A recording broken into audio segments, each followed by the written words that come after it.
His is a fantastic Mediterranean-inspired meal. It's a study in contrasts. The rich, savory lamb meets the bright, zesty salad and the sweet, herbaceous couscous.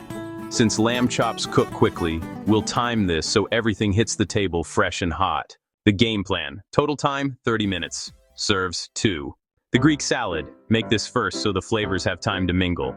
Ingredients: 1 cucumber, diced, 2 tomatoes chopped, 1-2 red onion, thinly sliced, 1-2 cup Kalamata olives, 100-gram feta cheese, crumbled.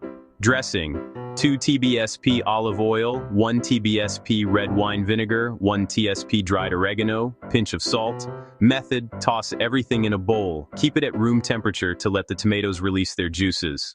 The secret here is using the steam from the couscous to cook the peas. Ingredients: 1 cup couscous, 1 cup boiling vegetable stock or water, 1-2 cup frozen peas, a handful of fresh mint, finely chopped, squeeze of lemon. Method: 1. Place couscous and frozen peas in a heat-proof bowl. Pour over the boiling stock. Cover immediately with a plate or cling film and let sit for 5 minutes. 4. Fluff with a fork, then stir in the fresh mint and lemon juice. 3. Pan-seared lamb. Leg chops are leaner than loin chops, so don't overcook them. Ingredients: 2 lamb leg chops, 1 clove garlic, bruised, 1 sprig rosemary, optional, olive oil, salt, and pepper. Method: pat the lamb dry and season generously with salt and pepper. Heat a heavy skillet over medium-high heat with a splash of oil. Sear the chops for 3 to 4 minutes per side for medium rare medium. The fat cap trick.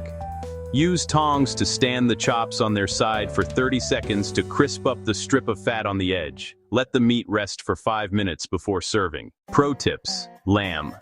Take the chops out of the fridge 20 minutes early. Cold meat plus hot pan equals tough lamb. Couscous. Add a knob of butter or a drizzle of olive oil when fluffing for a silkier texture. Salad. Don't salt the salad until right before serving, or the cucumbers will get watery.